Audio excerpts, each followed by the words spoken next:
بسم اللہ الرحمن الرحیم۔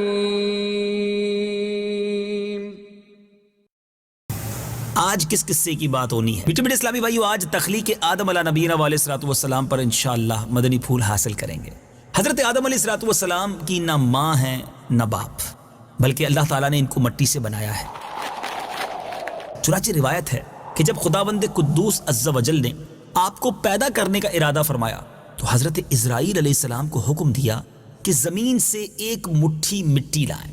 حکم خداوندی عز و جل کے مطابق حضرت اسرائیل علیہ السلام نے آسمان سے اتر کر زمین سے ایک مٹھی مٹی اٹھائی تو پوری روح زمین کی اوپری پرت جو ہے وہ چھلکے کی مانند اتر کر آپ کی مٹھی میں آ گئی، جس میں 60 رنگوں اور مختلف کیفیتوں والی مٹیاں تھیں، یعنی سفید و سیاہ، سرخ و زرد رنگوں والی، اور نرم و سخت، شیریں اور تلخ، نمکین و پھیکی، ان تمام کیفیتوں والی مٹیاں اس میں موجود تھیں۔ پھر اس مٹی کو مختلف پانیوں سے گوندنے کا حکم فرمایا، چنانچہ ایک مدت کے بعد یہ چپکنے والی بن گئی، پھر ایک مدت کے بعد یہ گوندی گئی تو کیچڑ کی طرح بودار گارا بن گئی، پھر یہ خشک ہو کر کھن کھناتی اور بجتی ہوئی مٹی بن گئی۔ پھر اس مٹی سے حضرت آدم علیہ السلام کا پتلا بنا کر جنت کے دروازے پر رکھ دیا گیا، جس کو دیکھ کر فرشتوں کی جماعت تعجب کرتی تھی، کیونکہ فرشتوں نے ایسی شکل و صورت کی کوئی مخلوق پہلے دیکھی ہی نہیں تھی۔ پھر اللہ تعالیٰ نے اس پتلے میں روح کو داخل ہونے کا حکم فرمایا، چنانچہ روح داخل ہو کر جب آپ کے نتنوں میں پہنچی تو آپ کو چھینک آئی، اور جب روح زبان تک پہنچی تو آپ نے سب سے پہلا لفظ جو زبان سے ادا کیا الحمدللہ آپ نے پڑھا۔ سبحان اللہ، آج ہم چھینکتے ہیں، الحمدللہ کہتے ہیں، تو جواب میں دوسرے مسلمانوں کے لیے حکم ہے کہ جنہوں نے سنا وہ یرحمک اللہ کہیں۔ حضرت آدم علیہ نبینا علیہ الصلوۃ والسلام نے جب چھینک کے بعد الحمدللہ کہا تو رب نے ارشاد فرمایا یرحمک اللہ، یعنی اللہ تعالیٰ تم پر رحمت فرمائے۔ اے ابو محمد یعنی آدم، میں نے تجھ کو اپنی حمد کے لیے ہی بنایا ہے۔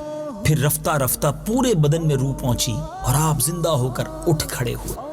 ترمذی اور ابو داؤد شریف کی حدیث میں ہے کہ حضرت آدم علیہ الصلوۃ والسلام جس مٹی سے آپ کو بنایا گیا، چونکہ وہ مختلف رنگوں اور مختلف کیفیتوں کی مٹیوں کا مجموعہ تھی، اسی لیے آپ کی اولاد یعنی انسانوں میں مختلف رنگوں اور قسم قسم کے مزاجوں والے لوگ ہو گئے۔ یہ بڑی زبردست معلومات ہے اس حدیث میں۔ آپ افریقہ جائیں تو وہاں کالی چمڑی والے لوگ نظر آتے ہیں، یورپ جائیں تو وہاں پر گولڈن بال والے لوگ نظر آتے ہیں، سفید چمڑی والے لوگ نظر آتے ہیں، ایشیائی ممالک میں آئیں تو مٹیالے رنگ والے، سانولے رنگ والے لوگ ہوتے ہیں۔ گویا حضرت آدم علیہ السلام کی اولاد میں مزاج بھی مختلف ہیں، رنگ بھی مختلف ہے، اور یہ وجہ ہے جب حضرت آدم علیہ السلام کی تخلیق کی جا رہی تھی تو مختلف کیفیتوں والی مٹی جو ہے آپ کی جو تخلیق ہے اس میں استعمال ہوئی۔ قرآن مجید میں بار بار اس مضمون کا بیان کیا گیا کہ حضرت آدم علیہ السلام کی تخلیق مٹی سے ہوئی، چنانچہ سورہ آل عمران میں رب ارشاد فرماتا ہے ان مثل عیسی عند اللہ کمثل آدم خلقه من تراب ثم قال له كن فيكون۔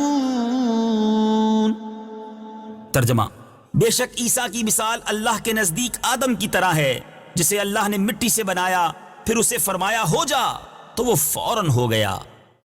دوسری آیت میں اس طرح فرمایا انا خلقناهم من طین لازب۔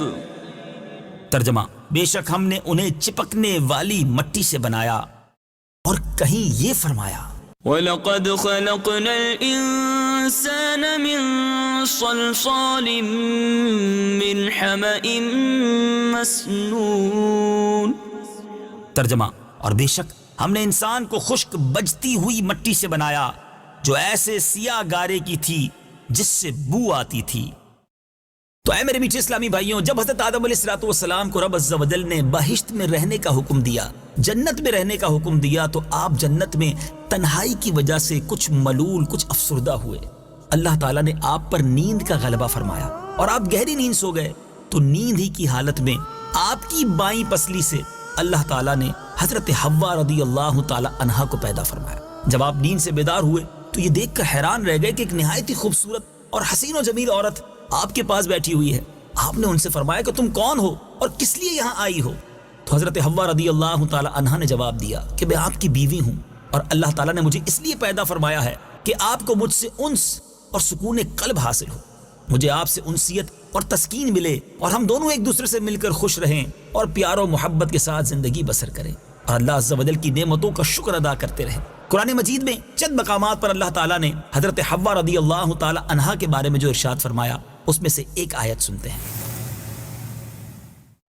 وخلق منها زوجها وبث منهما رجالا كثيرا ونساء۔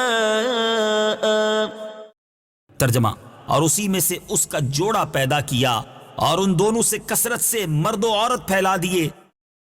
اے میرے میٹھے اسلامی بھائیوں، حضرت آدم و حوا علیہ السلام کی تخلیق کا واقعہ مضامین قرآن کے ان دلچسپ اور حیرت ناک واقعوں میں سے ہے جن کو پڑھتے ہیں تو رب عز و جل کی قدرت کا احساس ہوتا ہے، جس کے دامن میں بڑی بڑی عبرتوں اور نصیحتوں کے گوہر آبدار کے انبار پوشیدہ ہیں، جن میں سے چند مدنی پھول آپ کی طرف بڑھاتا ہوں۔ اللہ تعالیٰ نے حضرت آدم علیہ السلام کو مٹی سے بنایا اور حضرت حوا رضی اللہ تعالی عنہا کو حضرت آدم علیہ السلام کی پسلی سے پیدا کہ خلاق عالم یعنی اللہ عز و جل نے انسانوں کو 4 طریقوں سے پیدا فرمایا۔ نمبر 1 یہ کہ مرد اور عورت دونوں کے ملاپ سے، جیسا کہ عام طور پر انسانوں کی پیدائش ہوتی ہے، اور اس بات کو بھی قرآن مجید میں بڑے پیارے انداز میں ذکر کیا گیا۔ آئیے سنتے ہیں۔ إنا خلقنا الإنسان من نطفة أمشاج۔ ترجمہ، بے شک ہم نے آدمی کو ملی ہوئی منی سے پیدا کیا۔ دوسرا یہ کہ تنہا مرد سے ایک انسان پیدا ہو،